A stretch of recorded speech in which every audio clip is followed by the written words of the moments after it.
Hey, it's Mark Lanier with your video thought for the day. All right, you see all this setup? Brent Johnson decided it was time to make this a couple of kicks up the ladder in terms of production quality. If we're going to talk about studying the Bible, he said, we need a better way to be able to show it, where we can show you, transition to the Bible, etc. So I'm really glad you're joining me. Now, we're talking for really, I think 2 weeks, it looks like I'm going to be able to do this, about some basics of how to study the Bible. And if you've missed the ones thus far, they're all available on YouTube. You can go download them, watch them, re-watch them, and go to work. But we're trying to divide this up into ways that make sense. One of the biggest problems of Bible study is you've got this collection of 66 different books in the Bible. And so which one do you read? And how do you decide to read it? And then these books have all these different types of literature. If you go to a library, you can find a section that has encyclopedias, you can find a section of how-to manuals, you can find a section of fiction, you can find a section of biography, of nonfiction. You can find all sorts of poetry, all sorts of different sections. In the same way, you've got different types of literature in the Bible. So this is not something that should be daunting to anyone. This is something that should be thrilling to everyone. So how do we do it? Well, the first thing we want to do is not just read the words on the page. We want to chew on them. Did you know the idea of meditation is kind of like a cow chewing its cud, where it chews for a while and swallows and then brings it back and chews some more and swallows? Well, in a way, that's what we want to do with Scripture. We want to spend time thinking about it and processing it. I keep things to write with in my Bible with me. So I've got my Bible here, and today we're going to talk about another kind of literature in the Bible. Today we're going to talk about Proverbs. Now, there's an entire book in the Old Testament called Proverbs, and there are 31 chapters in that book. And I urge you to consider reading through the Proverbs every month. And you can do that, basically, by reading one chapter a day.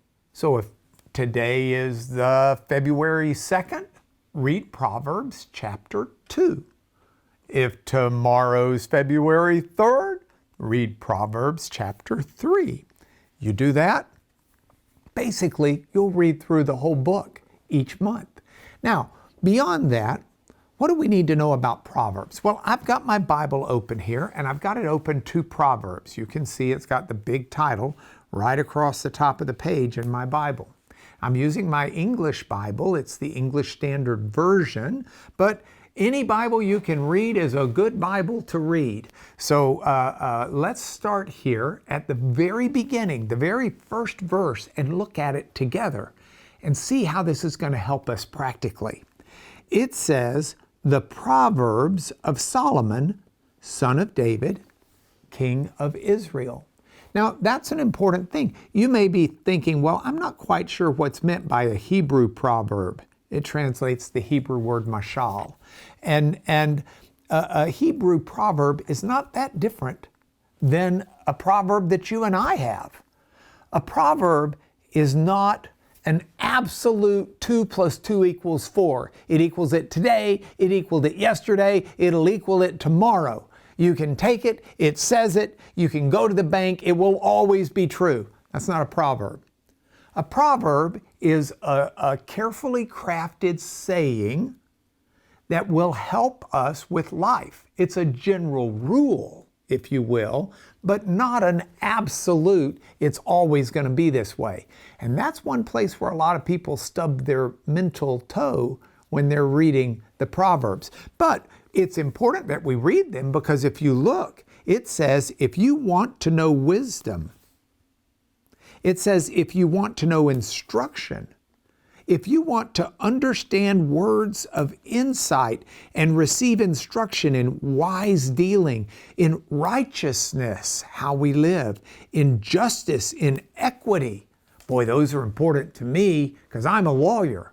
I need good instruction in righteousness, justice, and equity because that's where I spend my time in the courtroom, is trying to bring about those things. So I'm really tuned in right now as a lawyer. It continues to say, to give prudence to the simple, to give knowledge and discretion to the youth. Anybody you know who's young, get them reading the Proverbs. What in their youth? Wouldn't it be great in your youth to get knowledge and discretion? Look at that. Knowledge and discretion right there in your youth. That's a great thing. And so we began with, let the wise hear and increase in learning. Oh, I'd love to learn more.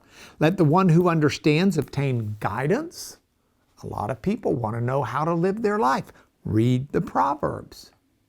To understand a proverb and a saying, the words of the wise and their riddles. Now, what we've just seen in these first few verses are a way we can change our life. We can transform our life simply by reading, understanding, and digesting Proverbs. That's a pretty awesome tool at our disposal. And so, like I've said, every time we read Scripture, we ask God, God, give us insight, not only to understand your word, but give us insight on how to apply it in our lives. God will answer that prayer. Now, I want you to stay tuned for tomorrow's video thought for the day, because tomorrow, I'm not going to rehash all of this, but we are going to look at a couple of Proverbs for you to get an idea of how they will give us this wisdom and instruction and guidance in life. But this is your video thought for today.